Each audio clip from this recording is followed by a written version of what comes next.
ఏపీలో జూనియర్ డాక్టర్ల ఆందోళన మరింత ఉధృతమైంది. స్టైఫండ్ పెంపుపై ప్రభుత్వం స్పందించకపోవడంతో జూడాలు తమ ఆందోళనను మరింత తీవ్రతరం చేశారు. అత్యవసర సేవలతో పాటు అన్ని విభాగాల సేవలను బహిష్కరించారు. ఆపరేషన్ థియేటర్లు, ఐసీయూ, లేబర్ రూమ్ల విధులను బహిష్కరించడంతో వైద్య శాఖ అధికారులు ప్రత్యామ్నాయ చర్యలు చేపడుతున్నారు. తిరుపతిలో జూడాల సమ్మెకు సంబంధించి మరింత సమాచారం మా ప్రతినిధి నారాయణ రెడ్డి అందిస్తారు. జూనియర్ డాక్టర్లు చేస్తున్న ఆందోళన తీవ్ర రూపం దాలుస్తోంది.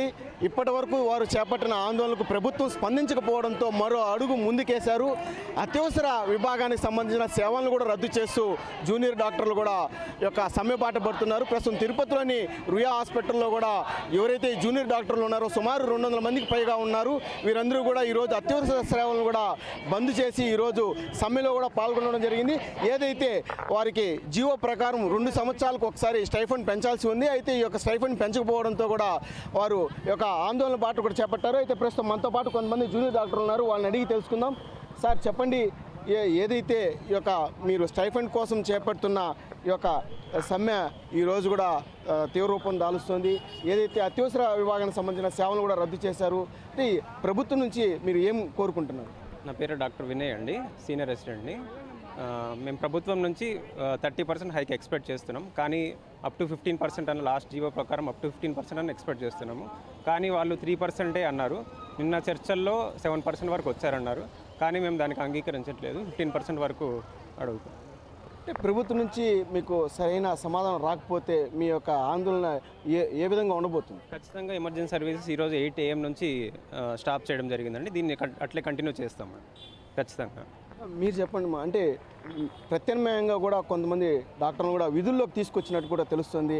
అంటే మీరు సమ్మె చేస్తున్నారు, ప్రభుత్వం కూడా ప్రత్యామ్నాయ చర్యలు చేపడుతుంది. దీనికి ఎలా మీరు ఏమనుకుంటున్నారు? ఈరోజు ఇక్కడ ఉన్న జూనియర్ రెసిడెంట్లు, సీనియర్ రెసిడెంట్లు, ఇంటర్నీ డాక్టర్లు అందరూ గుమ్ముకూడి ఇక్కడ ఒక న్యాయం కోసం పోరాడుతున్నాం. ఇక్కడ ఏంటి అంటే జీవో ప్రకారం జీవో పాస్ అయింది ఏంది, ఉన్నత అధికారుల నుంచి జీవో పాస్ అయింది. ఇన్ని సంవత్సరాలకి హైక్ రావాలి అనేది, బట్ ఆ హైక్ మాకు రావట్లేదు. ఇప్పుడున్న ఇన్ఫ్లేషన్కి, ఇప్పుడున్న శాలరీకి మాకు సరిపోదు అది. ఇప్పుడు ఏంటి అంటే మేము 4 రోజుల నుంచి అధికారుల్ని ప్రశ్నిస్తున్నాము, అసలు ఎందుకు ఆ జీవో హైక్ మాకు రావాల్సింది, మాకు న్యాయబద్ధంగా రావాలి, బట్ ఎందుకు రావట్లేదు? వాళ్ళ ప్రామిసే కదా జీవో అనేది, కొత్తది కాదు కదా. సో అది న్యాయమైంది, సో అందుకని మాకు కావాల్సింది మాకు కావాలి. అండ్ ఇంకోటి ఏంటి అంటే ఇప్పుడున్న మాకు స్టైఫండ్ సరిపోవట్లేదు నిజంగా. ఇప్పుడు ఏంటి అంటే ఇప్పుడు ఇన్ఫ్లేషన్, ఇప్పుడు ₹1 ఏమొస్తుంది చెప్పండి, బయట ఏమీ రావట్లేదు. ఇప్పుడు ఏంటి అంటే మేము 4 రోజుల నుంచి ఉన్నత అధికారులని అడుగుతున్నాము ఏంటి అనేది. ఇప్పుడు మాకు 4 days నుంచి ఎమర్జెన్సీస్ అంతా మేము యాక్టివ్గా పార్టిసిపేట్ చేస్తున్నాం, ఎమర్జెన్సీ డ్యూటీస్ అంతా కంటిన్యూ చేస్తున్నాము. బట్ ఇప్పుడు అది కూడా ఏంటి అంటే నిలిపివేస్తున్నాం ఈ రోజు నుంచి, ఎందుకంటే వాళ్ళకి అర్థం అవ్వాలి మా డ్యూటీస్. ఏ సేవలను కూడా ఈరోజు మీరు పూర్తిగా బంద్ చేశారు? ఇప్పటి వరకు అయితే స్టార్టింగ్ నుంచి ఓపీడీ సేవలు, నార్మల్ రెగ్యులర్ డ్యూటీస్ అలాంటివన్నీ స్టాప్ చేసాం. బట్ ఈ రోజు నుంచి ఎమర్జెన్సీ డ్యూటీస్, ఎమర్జెన్సీ అంటే అత్యవసర చర్యలు, అత్యవసర సదుపాయం ఇవ్వడం, డెలివరీస్ అవన్నీ స్టాప్ చేస్తున్నాం. మా జూనియర్ రెసిడెంట్స్ నుంచి, సీనియర్ రెసిడెంట్స్ నుంచి, ఇంటర్నీ డాక్టర్స్ నుంచి.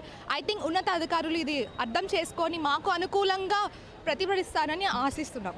ప్రభుత్వం నుంచి మీకు ఎట్లాంటి స్పందన లేకపోతే మీరు భవిష్యత్ కార్యాచరణ ఏ విధంగా ఉండబోతుంది? మీరు యాక్చువల్లీ ఈరోజు ఎమర్జెన్సీ డ్యూటీ స్టాప్ చేయడం అయింది కాబట్టి దీని ఎఫెక్ట్ రావడానికి అట్లీస్ట్ 1 to 2 days పడుతుంది. సో వాళ్ళకి అర్థమవుతుందని మేము అనుకుంటున్నాం. దాన్ని బట్టి ఇంకా ఎస్కలేట్ చేయడం మా యొక్క అభిప్రాయాన్ని వాళ్ళు అడుగుతున్నాం, అంతే అండి.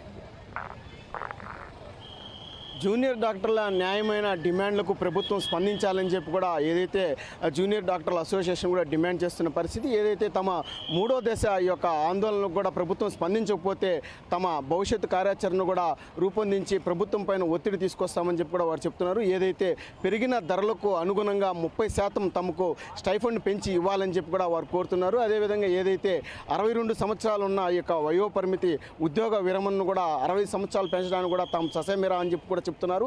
పూర్తిగా ప్రభుత్వం తమకు న్యాయమైన డిమాండ్లు కూడా పరిష్కరించే విధంగా కూడా చర్యలు చేపట్టాలని చెప్పి కూడా జూడాలు కూడా కోరుతున్న పరిస్థితి. కెమెరామెన్ రమణతో నారాయణ, రాజు న్యూస్, తిరుపతి.